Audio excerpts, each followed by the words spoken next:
So it looks like we can start on time, and it looks like everyone's here right now except for Trustee Decker and Trustee McDonald, and Trustee Newbold knew she had a conflict and couldn't be here tonight, so I know she's not going to be here. And, oh, and Trustee Wake, sorry. 1, 2, 3. 4, okay. Well, Lena's one of ours. Yeah, 1, 2, 3, 4. I'm at elementary. Yeah, She is she's in elementary. Oh, I had one before that. There's 7. Yeah, we did. 4. We had We had, 4. we had 4, now we have 5. So, Sorry. having clarified that we've got super quorum, medium super quorum. She's coming, but, okay. Ann was in Helena today. Oh, We're okay, at the K-12 vision, Oh, K-12 okay. vision group. She's on her way. okay, so Ann might be arriving late. Okay, so we'll call the special meeting and the work session to order. So I just indicated who's here, who's probably on their way, and who is absent for sure, and the only one we're not sure about is Trustee McDonald. And so now we'll take public comment on non-agenda items. Seeing no one approaching the podium, then we'll move on to the new business on the agenda, 3A1, which is to adopt elementary budgets. We'll also be talking in the next topic about high school budgets, but we'll deal with them separately. So, Pat, I know we had a preview last week, but I'm sure some numbers have changed. Yes. And then we have an addendum, so some numbers have changed some more. Exactly. So what's in front of you or attached to the agenda are the numbers for adoption of the budget. One we went over last week, other than the general fund, were the FY19 numbers. So I think what is the best place to start is on page 7. And if you look at I have to match it up with the addendum. And so the addendum, page 7 to the addendum, is the best place to look.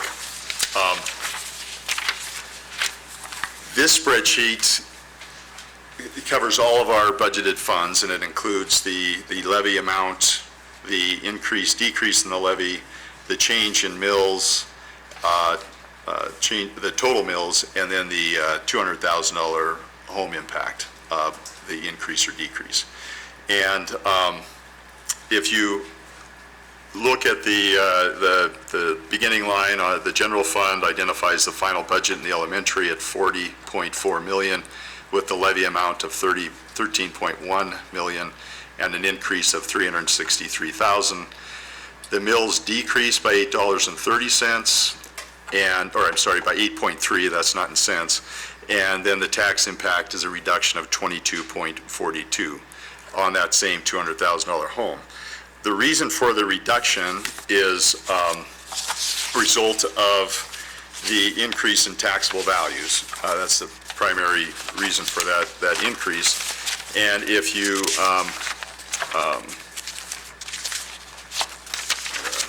plug in this number.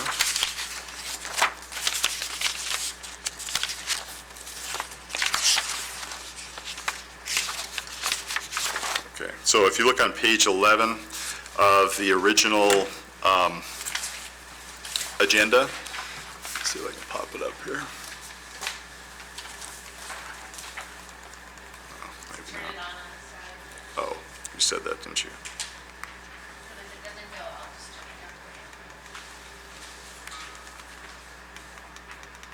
Okay, so page 11, you'll see this is a spreadsheet we've looked at, and it relates to the general fund, but if you follow down about halfway on that sheet, you'll see the taxable value and the change in taxable value. So for the elementary district, the taxable value went from $116.4 million to $129.4 million. It was a $13 million increase, or an increase of 11.25%. And so if you bounce back to page 7, what that means is the taxable value increases the mill value, which lowers the number of mills we have to levy to meet the obligation of the general fund budget. And so if an individual's home increases by something less than this 11.25%, then their impact to their house is going to be something less than if all things stayed equal. So if the tax value of the district stayed the same this year compared to last year, then the increase of $363,581 would be a cost of about $8 to a $200,000 home per year. So that's the annual cost, is about $8. If the increase in the home is the same as the tax value increase for the whole elementary district of 11.25%, it's still going to be that exact same amount, $8.43. Yeah. Just a clarifying question. We talk about homes, but in fact, all of the commercial properties get picked up in both districts, right? That's The downtown correct. commercial properties? Yes. So in fact, they're carrying more of the burden and the homes less, essentially? That would be my guess. That's correct. And that's why I wanted to go through this little exercise, is because if your increase in your property is even at 8%, you're going to see a reduction. And the reason is the 11.25% increase overall from a tax value standpoint likely has much larger increases in tax value. So you have both the 11.25% as the total increase, but you're also going to have some going up more and some going up less. And when you talk about taxable value of the district, we're also talking about the tax base. So it's not just a finite amount going up in value. It's the tax base plus new businesses, houses, things being Exactly. so we have more taxpayers spreading out the burden a little bit more, which also helps. So it's not just the value, but it's the actual tax base too. Exactly.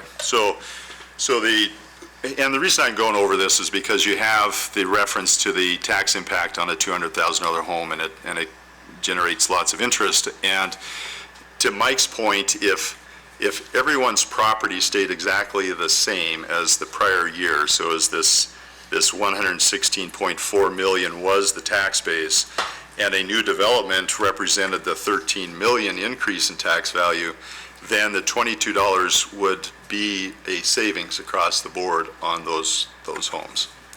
And it's not really, there's no real easy way without looking at individual tax values to say the impact. What you can say is a $200,000 home last year compared to this year, it's $22 less.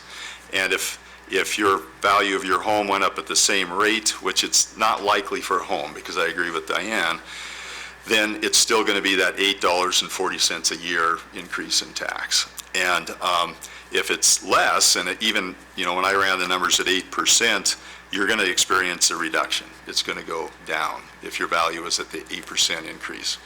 And the reason is the other increases in value are picking up more of that tax obligation. So sort of a long exercise, but I know that in looking at page 7, when you see a levy increase and then a decrease in tax, it doesn't compute. And so if for the general fund, that's why I ran the numbers just presuming exactly same taxable values, and the cost is $8.43. If we compared 18 to 19, the tax values did stay the same, and that cost went down by $7.46. So we have an 18 to 19 reduction of $7.46, a 19 to 20 increase of $8.43, and part of that change is tax values stayed the same. There was actually a levy decrease from 18 to 19. So this is, I recognize this is a sort of a limited scope of documents you're looking at, but I wanted to give you context. And so it's probably also looking at this sheet, a good time to look at the reason for the amendment to the agenda. So on the elementary side, we had one change, and the change was in the transportation fund. And the transportation fund is originally reflected on the agenda that went out, identified a original levy of $451,377. It's reduced on the addendum by $77,166. And I know we're not talking about high school now, but I'll reference that the transportation levy in the high school went down by $39,834. The total of those two reductions is $117,000. The reason for the reduction is that when we negotiated with Beach for covering the cost of the retrofit of the buses with seatbelts, they agreed that we paid that cost of $351,000 over 3 years with the intent of lessening the tax burden and spreading it over 3 years. With the MRA decision to provide a TIF remittance, I talked to Beach, and they are agreeable to making that payment in 1 year next year. And so what we had contemplated for a levy is that $117,000 to cover that obligation to Beach for the seatbelt retrofits. If we move that obligation to next year when we can utilize the TIF remittance, we can't utilize it this year. That's the big deal with the statute, is that a TIF remittance we receive this year can't be used until the following year. So we want to take advantage of that TIF remittance and are recommending to the board that we reduce the levy by this $117,000, the $77,166 in the elementary, in order to cover that cost all next year. And the impact would be that the TIF remittance would pick up that obligation. And that's something we had work on between now and probably at the end of the year, first part of next year. Mostly because the city hasn't figured out what URDs are supporting the TIF remittance, and there's some work left to do. But it was really our belief that if we know that that's coming, and we know these seatbelt retrofits are a one-time burden, let's see if we can pay for it without a levy, but instead with the TIF remittance. So the page 7 elementary final budget change was a reduction in a levy on the transportation fund budget to that 374,211 number you see there. The tuition fund, this represents an increase in the permissive levy to assist with excess special ed costs. That's part of our projections that we did look at last week. The levy amount is $144,232.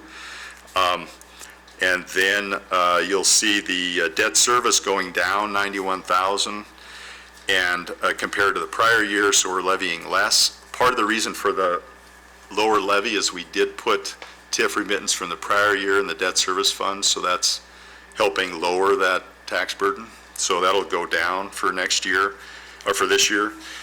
And then the building reserve increase relates to the permissive levy within the building reserve. And it's less than what we anticipated because this year the state is picking up a portion. So this increase is less than what we were previously estimating because of the state kick-in, which we were hoping would happen and did happen this year. So overall, between these budgeted funds, we have an overall reduction of 14.36 mils, and that creates a total millage of 201, and then a total reduction on a $200,000 home of $38.77 as compared to the prior year. A lot of info on that sheet. Before I jump to another sheet, any questions? I had a question on the on the building reserve funds. We've got this levy increase, decrease. This is a permissive levy because we don't have the ones that sunset the building reserve fund or levies that we used to have. Correct. We didn't replace those back in 15 or whatever year that they said. And we talked about the bond taking care of that. So is this the same fund that those two previous ones went into? And does this represent a sufficient investment for kind of the future? And my point being, I brought this up last year and the year before, when they sunset, I do realize that, if we're not replacing them, we're not investing, putting away for those roofs, those boilers, those, anything that may be the windows, the air conditioning.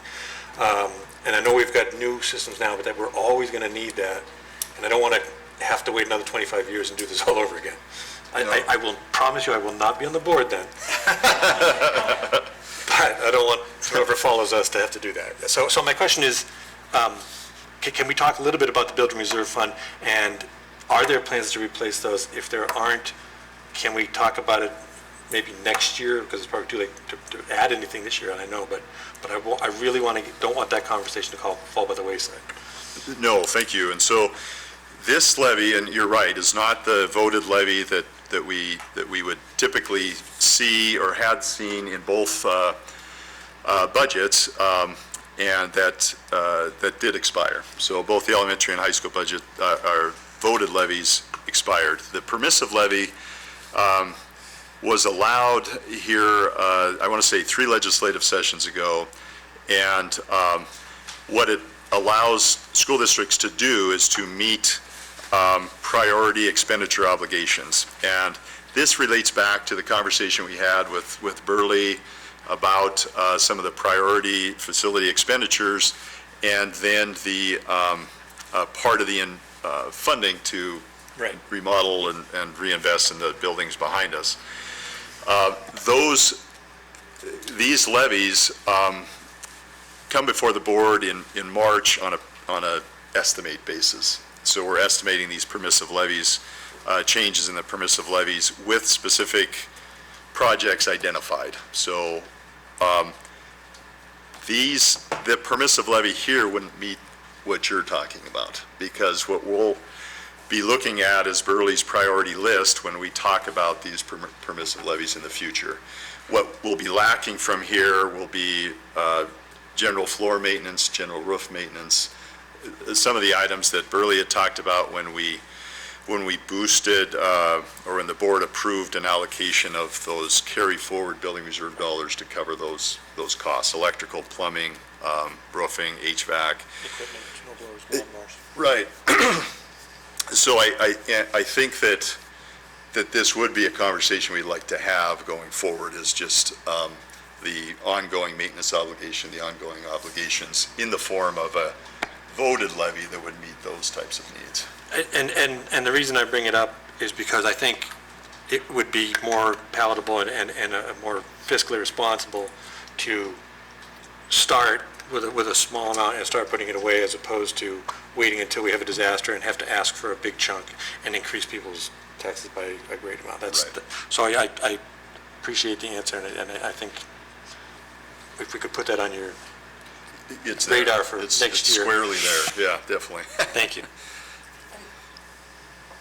If I can ask a question, then, as I understand the intricacies of school funding as best I can, and what is allowable with TIF funds, it would be an indirect savings, because TIF funds can't go directly to transportation, but they could be used to free up money that then could be used for transportation. So the net gain is that that's what's going to happen, but it's a little more intricate than that. So I just want to make sure everyone.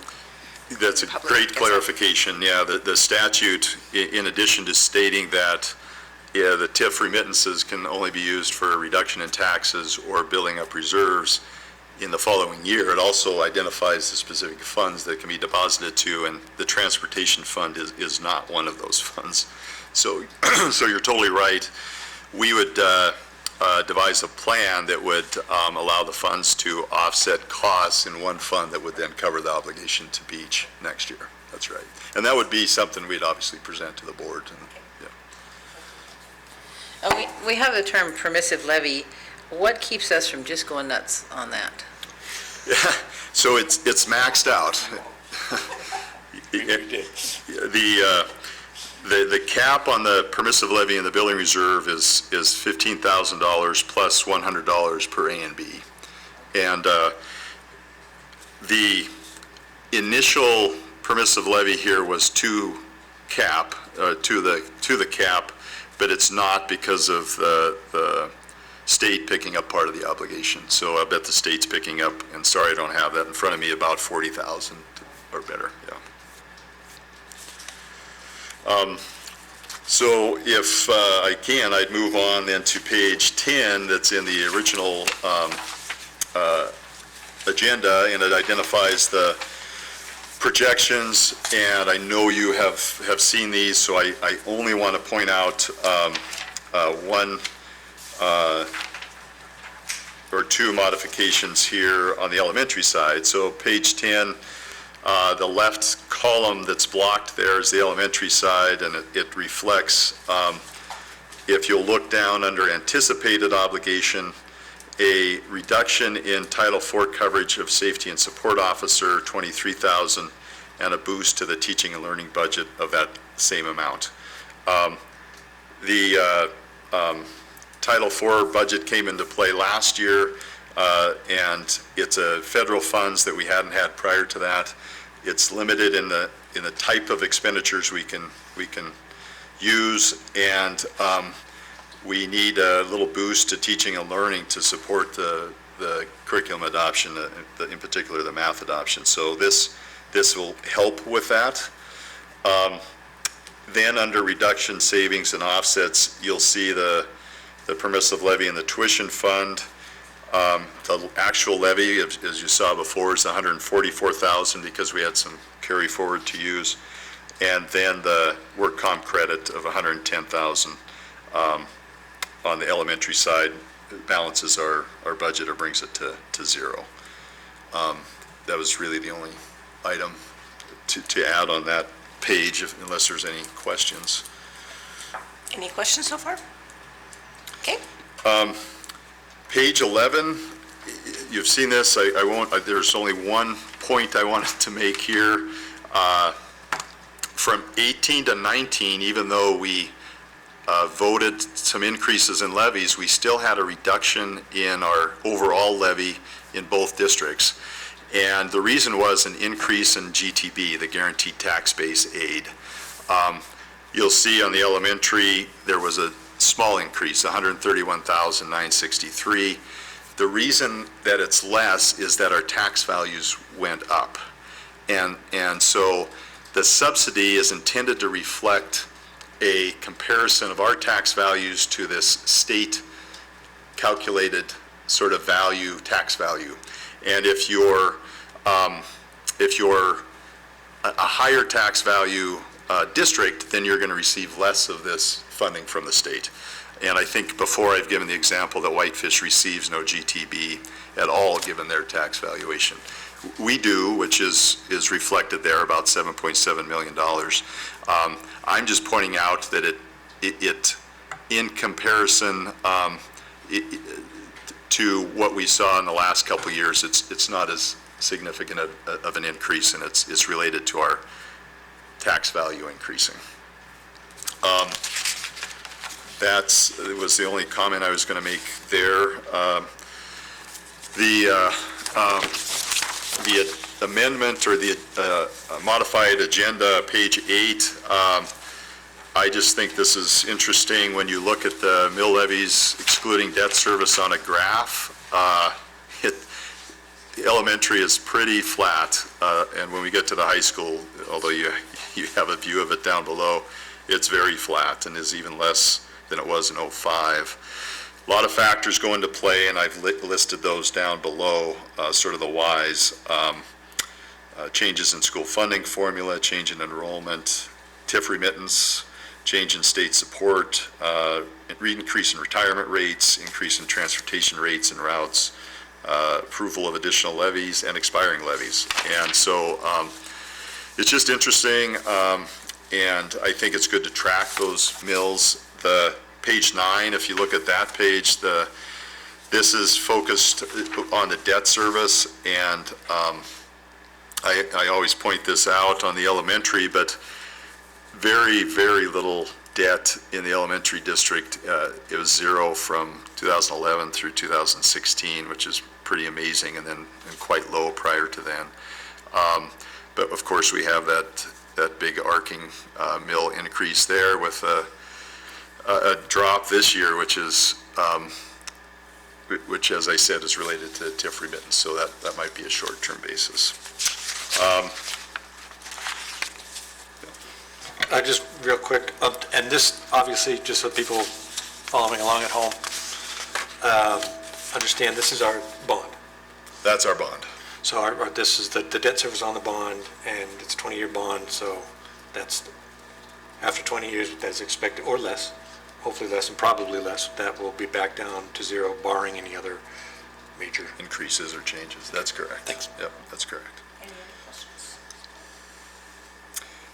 The only other attachment I was going to reference is actually up there. Sorry, Hatton, I appreciate you flipping through there. It is right there, and this is not included in your agenda. Hopefully you can see that okay, but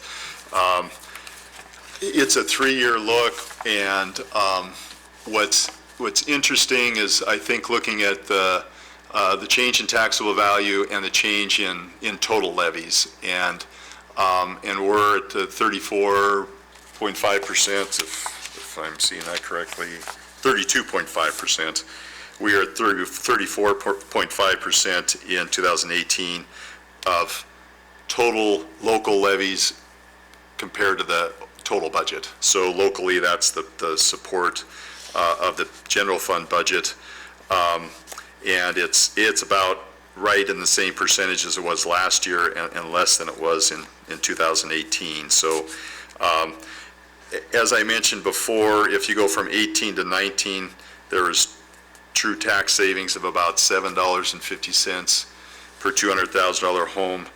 And then from 19 to 20, it went up by $8.43. I mean, the net is about 70 cents if you look over those 3 years, all things being equal when you look at taxable values. But this kind of just breaks it down under the funding formula, where how much is base levy support and how much is over base levy support.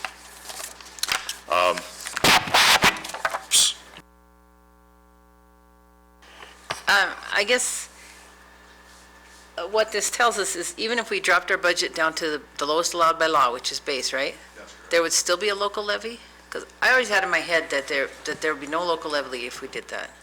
There would still be a local levy, that's correct. And it's the school funding formula compels districts to adopt budgets at least at that base level based upon their A and B. And that's part of the lawsuits that happened in the, going back to the early 2000s and before then, that provided for state funding and local funding to get to that base funding level. So that's correct. And what's that? The state won't take us up to base. We have to have a levy. That's correct, yep.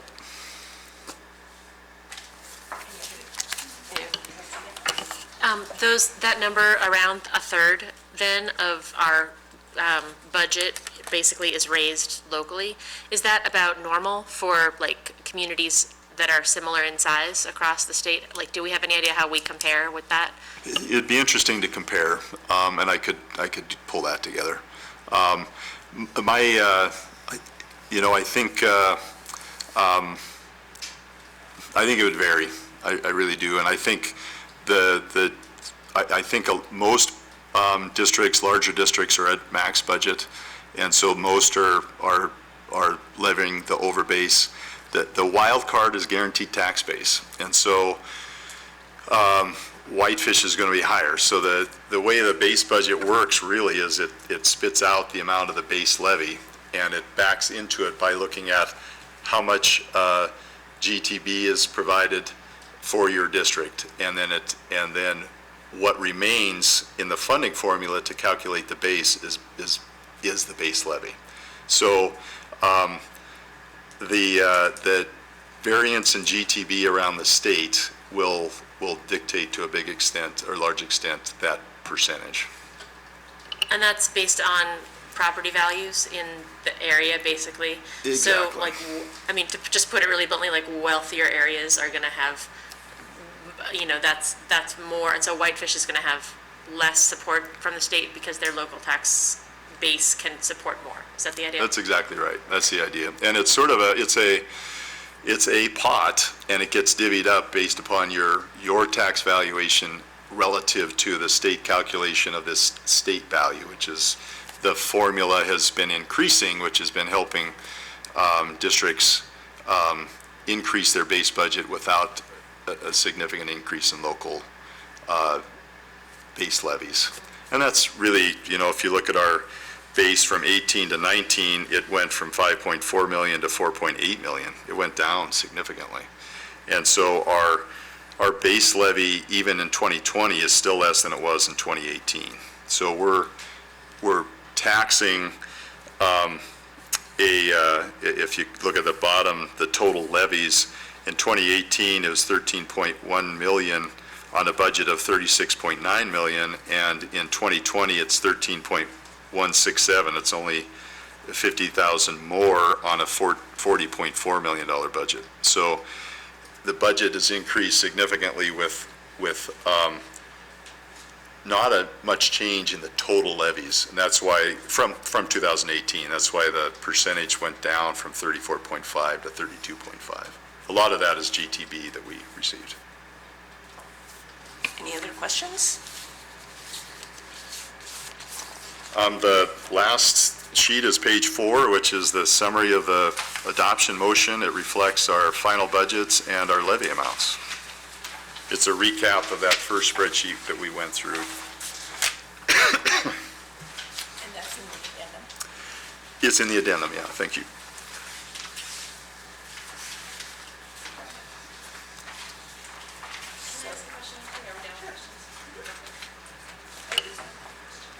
Sorry? There is no, yes, ask We can, okay. I am just curious about this, what we're talking about so far is mostly our sources of revenue or income, sort of how we're building our budget, and we're not really talking about how we are apportioning the budget or what decisions we're making about what we're spending on. So I just have a question about when we adopt the general fund is really where there's the most kind of, most things included in the general fund. And so I'm curious about whether, when we adopt a budget like this, how much of that general fund, I can see some line items here, obviously, as far as staff, and we know that staff is the hugest part of any school's budget if you're doing it right. But I'm wondering how much of the general fund is already kind of locked in at the start of our year like this. So one thing I would say, there's lots of things within the budget that are required. One thing I think that this district has made a commitment to is to meet accreditation standards whenever possible. And so, that's class sizes, which dictates number of teachers, staff, even down to the number of librarians, for example, are dictated in accreditation standards. So that takes up a huge chunk of your general fund is when we make a commitment to meet accreditation standards. There are districts in the state that have foregone the accreditation standards because they get into budget, crunch. And so that's something to consider, that I feel powerful saying that we do make a commitment to meet accreditation standards, which does restrict your budget. It leaves less discretionary funds when you make that commitment. So I'll just mention that. What I was going to mention is just the page 10 is not the detail of the budget. What it shows is carrying forward from last year the increases. And so the increase in expenditures and the increase in budget. And here's how we're proposing to expend that increase. And as you mentioned, it's largely staff. And it's both new staff and it's increases in staff salaries.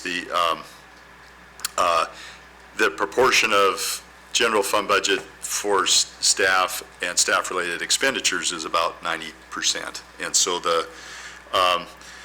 when we look at our FY18 or FY19 sort of recap, hopefully in September, we'll have a more detailed spreadsheet that'll delineate the various components of the budget. And so it'll take salaries and benefits, go into a little more detail where those expenditures are at in total.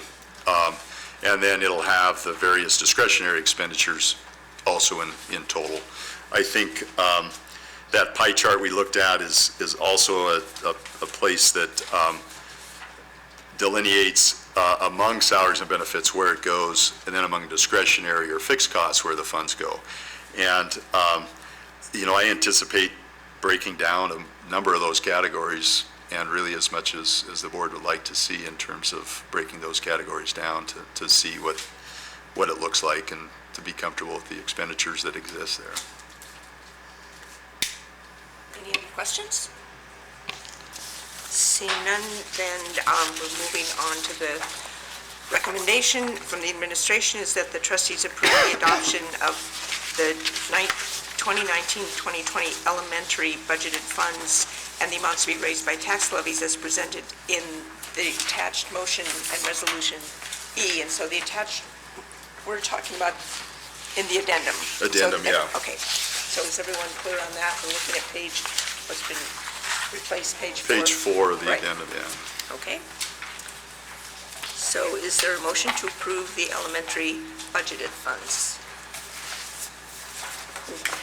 Moved by trustee Smith. Is there a second? Seconded by trustee Decker. Is there any discussion? I'll just say thanks again to the business office and Pat and your staff for, Thank you. it's a very complicated process, so we thank you for your attention to detail and your ability to try to communicate with us, what it takes to balance our budget, so thank you. Is there any public comment? Seeing none, then all K-12 trustees in favor of the motion to approve the adoption of all 2019-2020 elementary budgeted funds and the amounts to be raised by tax levies as presented on the attached motion and resolution 2020-2E, please indicate by raising your hand. And that is unanimous as to all K-12 trustees present. And then we move on to 2, which is to adopt the 2019-2020 high school budgets. And so, Pat, although it's a related but somewhat separate animal, I don't know if there's things to highlight that point out some distinctions in this budget. Thank you. Probably fewer, but I'd start again on page 15 of the amended agenda item. And like the elementary side, lists our budgeted funds, the proposed amount to be raised by levies. The transportation fund, as in the elementary, that proposed levy decreased here in the high school by $39,834, and that would represent the high school's portion of the $117,000 retrofit for seat belts, that obligation to Beach. And the good news here is then that levy is reduced in light of the proposed TIF remittance. The other change on the high school is way more subtle. It's the building reserve final budget, and it was $2,315,188, and it reduced by $423 to $2,314,765.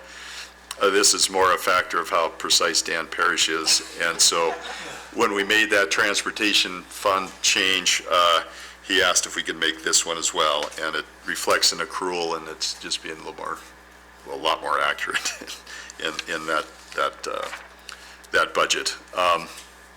I think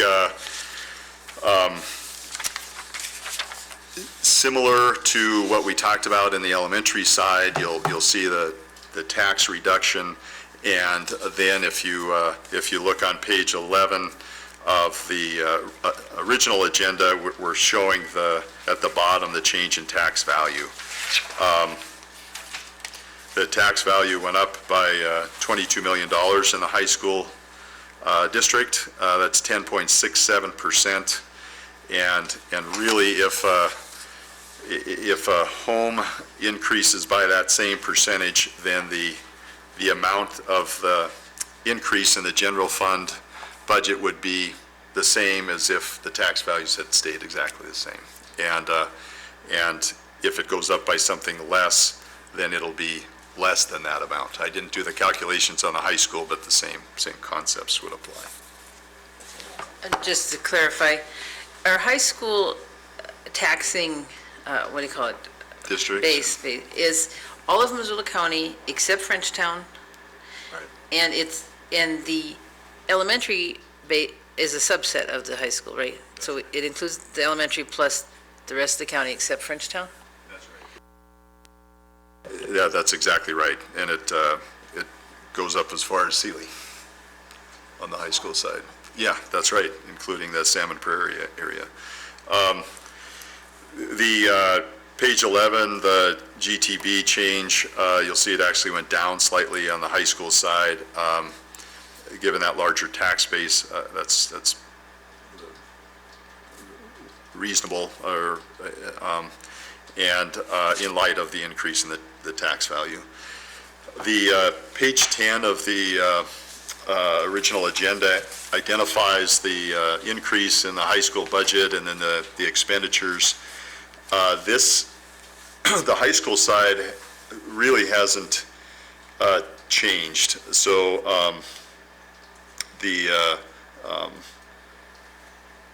it's really, in comparison to years past,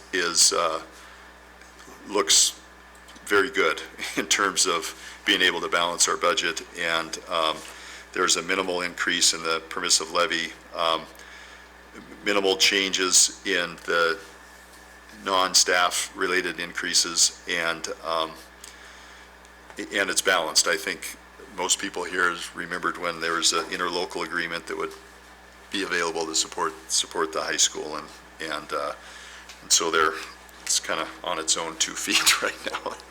So the other item that I was wanting to identify on the high school side is, if we go back to go to those graphs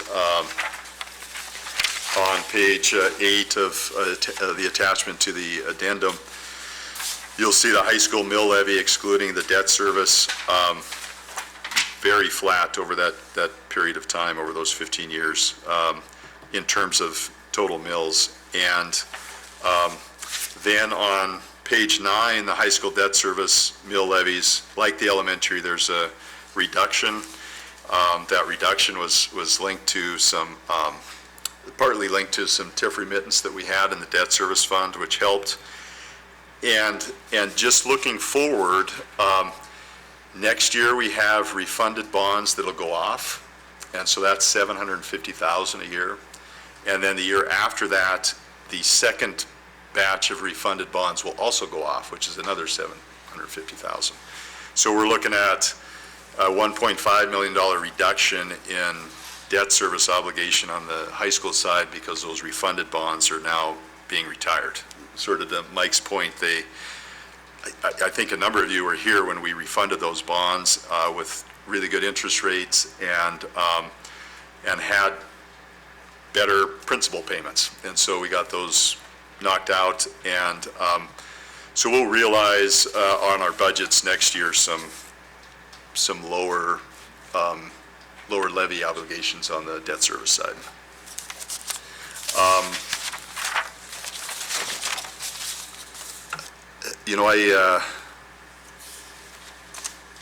Page 15 of the attachment to the addendum has the summary, and you'll see that the total levy increase was $450,000, which last year there was a decrease, but that's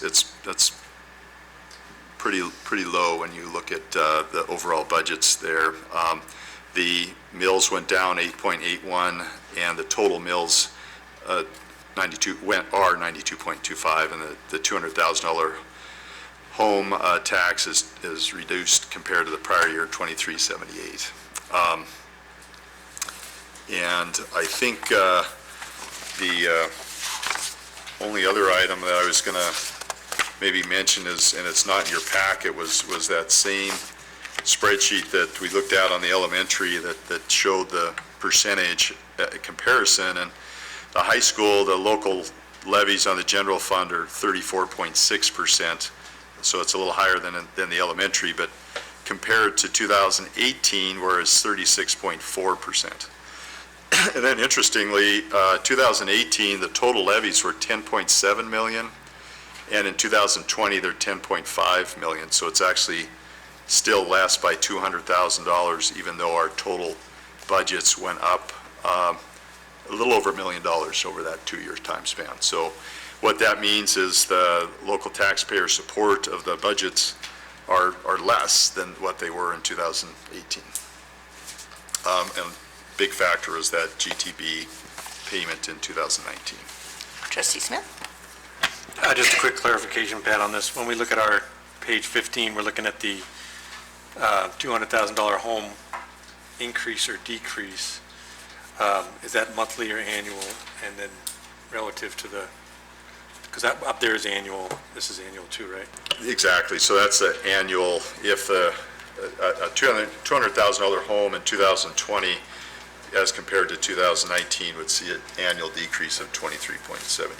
Because when we do those, if we have it on a ballot, isn't that monthly when we see it on a ballot? It's annual. Oh, it's in, okay. Yeah. That's just different. Sorry, thanks. No. Any other questions?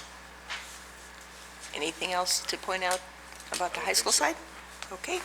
Well, the recommendation is that the trustees approve adoption of all 2019-2020 high school budgeted funds and the amounts to be raised by tax levies as presented on the attached motion and resolution 2020-2S. And once again, we're talking about page 15 of the addendum for high school final budgets.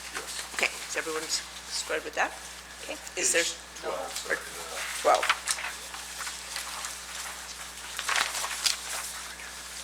Oh, right, okay, page 12, thanks. And then the actual resolution would be on page 13. Right. Okay, and so is there a motion to approve adoption of the high school side, moved by trustee Sturbis and seconded by trustee Wake and trustee Duggar? So is there any board discussion?